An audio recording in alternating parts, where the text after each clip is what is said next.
दिनैनि डिजिटेल मुगायावबो गाहाय लामायावनो नुनो मोन्दों औवानि दालां। आसाम सरकारनि नोजोरा बबेयाव? दिनैनि समाव रायजो सरकारा जेसेबां जौगानायनि बाथ्रा बुंदों, नाथाय बेनि गेजेरावबो औवानि दालांजोंनो हान्थिनांगासिनो धेमाजियाव। जेसेबांनो गामि गामि जौगानायनि बाथ्रा बुंदों, एसेबांनो नायख्लें जालांदों धेमाजि रामदन दिखारि पन्चायतनि गंस्नि गामिनि रायजो राजाफ्रा।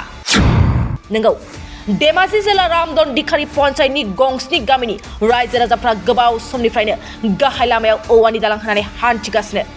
फारसेथिं बे ओनसोलावनो रायजो राजाफ्रा गावजों गाव गोनो गोथो। मिथिनाय बादिब्ला थांनाय 7 नभेम्बर खालि औवानि दालां बानायनाय समाव बे ओनसोलनि रायजो राजाफ्रा बाबुल औवारी मुंनि सासे सुबुंखौ बाथौनि समाय लानानै लामा बानायना होगोन होननानै बुंदों होनना खौरांनि सिगाङाव फोरमायदोंमोन। नाथाय बे बाथ्राया गासिबो नंखाय, जायखौ लानानै बाबुल औवारीनिसिम निमाहा बिफिनदों रायजो राजाफ्रा। नाथाय गुबै गोरोन्थिया सोरनि? रायजो राजानि जेंना आरो खैफोदाव नोजोर होनांगौआ सोर? खुंथाय गोहोआव थानाय रायजो सरकारा गोबां खेब जौगानायनि बाथ्रा बुंदोंबाबो बे ओनसोलाव दालां गंसेयानो मोजाङै लुफुंजायैखौबो दुखु फोरमायदों ओनसोलनि रायजो राजाफ्रा। बेखौनो खौरांनि सिगाङाव लामाजों लोगोसे हान्थिनो थाखाय दालांनि सुबिदाखौबो मावफुंनानै होनो रायजो सरकारखौ खावलायदों रायजो राजाफ्रा। थांनाय जिहेतु जोङो 7 अक्ट' 7 तारिख, बे 7 तारिखआव जिहेतु जोंनि थांफै लामानि थाखाय जोङो दलं बानायदोंमोन। लामायाबो जोंना गाज्रिमोन नालाय, बेयाव जोङो बाबुल औवारीखौ जोङो नाम थांखिना जोंनि जेनेरेल आफादगिरि जिहेतु जोङो 7ता गामिजों जोङो मोनसे माने थांफै लामा बा जोंनि गामिनि गासै हाल सालखौ नायनो थाखाय जोङो जोंनि गोथौ एरियानि जानानै जोङो मोनसे आफाद दाना दोनदों।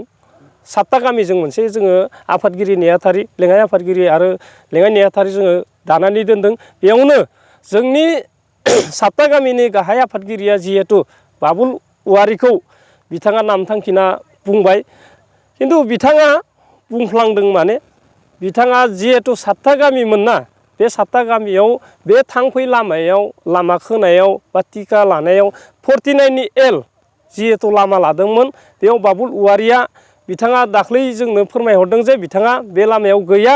बे गैयैखायनो दिनै जोङो प्रेस मिटनि गेजेरजों बा नोंथांमोनखौ दिनै लिंहरफिननानै बिथां बाबुल औवारीखौ जोङो दिनै गैया होननानै जों बाबुल औवारीनि सिगाङाव दिनै जोङो निमाहा बिबाय। जाहाथे जोंखौ गोरोन्थिनि थाखाय जों रायजोखौ बा बिथाङा जोंखौ निमाहा होथारनांगोन होननानै दिनै जोङो नोंथांमोननि चेनेलनि गेजेरजों जोङो बिथां बाबुल औवारीनि सिगाङाव जोङो निमाहा बिबाय। आं बेखौनो बुंगोन, दिनै जोङो 1 नम्बर नावकाटानिफ्राय जोङो मरमि ओंखारहैनाय लामा गैया। 1 नम्बर नावकाटानिफ्राय दिनै बग्रिसापरि ओंखारहैनाय लामा गैया। जों बेखौनो खावलायगोन सरकारा जोंनो 1 नम्बर नावकाटानिफ्राय मरमि लोगोसे आरो 1 नं नावकाटानिफ्राय बग्रिसापरि ओंखारनाय लामाखौ जोंनो ओरैबायदि लामा नाङा, जोंनो दलं आरो कालभारखौ होनानै सेंगेबेल गारना होजोबबाबो जों बेयावनो गोजोननाय मोनगोन होननानै आं सरकारखौ खावलायगोन। बेयावनो सोरबा सासे थिकादारा लादों लाया जों बेखौ सोंफिननो थांला। आं बुंगोन सरकारखौ, आसाम सरकारा दिनै गोबां जायगायाव गोबां लामा होदों, दिनै जोंखौ जोंनि दैबारि एरियाखौ मानो नायख्लेंखौ, आं बेखौसो सरकारखौ दुखु मोननानै दिनैनि दिनाव आं दुखु मोननायखौ फोरमायगोन। दिनै जोङो अन्थाइ गोनां जायगायाव अन्थाइयानो गारबाय थायो, पाक्का गोनां जायगायाव एसे गुगाबा पाक्काखौ होबाय थायो। बे जोंनि अन्थाइ गैयै जायगायाव, दलं गैयै जायगायाव सरकारा जोंखौ नुसनाखै नामा? ना बिथांमोना जोंनिफ्राय सोरबा बिजाथिया बिथांमोनखौ एसेबो फोरमायाखै नामा? जों खोनानाय बायदिब्ला बे लामाजों खननै सारभे बा खनसे सारभे जालांबाय, सरकारा नायफैदोंमोन। बै दै समावनो बिथांमोना जोंनि GM 1 नं लालि समस्थिनि नङा, मिसिं अट' काउन्सिलनि GM बिथाङानो बे लामाजों लाबोनानै सारभे खालामदों। नाथाय दिनै बे सारभेआव मा नुनो मोनखो? माने दिनैसिमबो सरकारा जोंखौ नायफिना नामा? दिनै बिथाङा सारभे जानायाव समाव फैदों GMआ, दिनै बि अफिसारखौ लाना फैदों। नाथाय अफिसारखौ लाना फैनानै दिनैसिमबो जोङो मोजां फिथाइ मोनाखै। जागोनल' होनना खोनादों। GMआ मोजांखौनो बुंदों, नोंथांमोननि लामाया मोनसे समाव मोजां जागोन। जोंबो बेखौनो हास्थायनानै दिनै नेनानै दङमोन नाथाय दिनैसिमबो जोङो लामाखौ मोजां जायैनि थाखाय जोङो जोबोर दुखु मोननायखौ जोङो फोरमायनो गोनां जायो जोङो मोनसेल' गामि नङा 7टा 8टा 9टा 10टाल' नङा जोङो बेनिफ्राय मरमि ओंखारहैनो हायोबा जोङो तेलेम ओंखारहैनो हागोन बग्रिसापरि जनाय थांनाय लामाया जोंना खाथि जाहैगोन बेनिफ्राय बग्रिसापरि ओंखारनो हायोबा जोङो बदलपुर बायदिसिना गामियाव जोङो थांनो हानाय थांफै लामाया जोंना मोजां जायोब्ला जोङो दसे समावनो जों मोनहैगोन बे लामाजों जोङो आं बेखौल' खावलायनो लुबैयो PMGY न' जिहेतु सरकारा होनाय मामा सरकारा होनाय न' बेखौ जोङो लुनो थाङोब्ला जोङो गारि गंसे बा ट्रेक्टर गंसे अन्थायाव जोङो 8,000 करि होना लांनांगौ अब्ला जोङो सासे बेनिफिसारिया गैजाथारि मानसिया माबायदि जोङो न' लुनो हानो ट्रेक्टर गंसेयाव 8,000 थाङोब्ला अब्ला नोंथांमोनानो सानना नायदो नोंथांमोना दिनै नोंथांमोनखौ लिंहरनानै बेखौनो फोरमायबाय आङो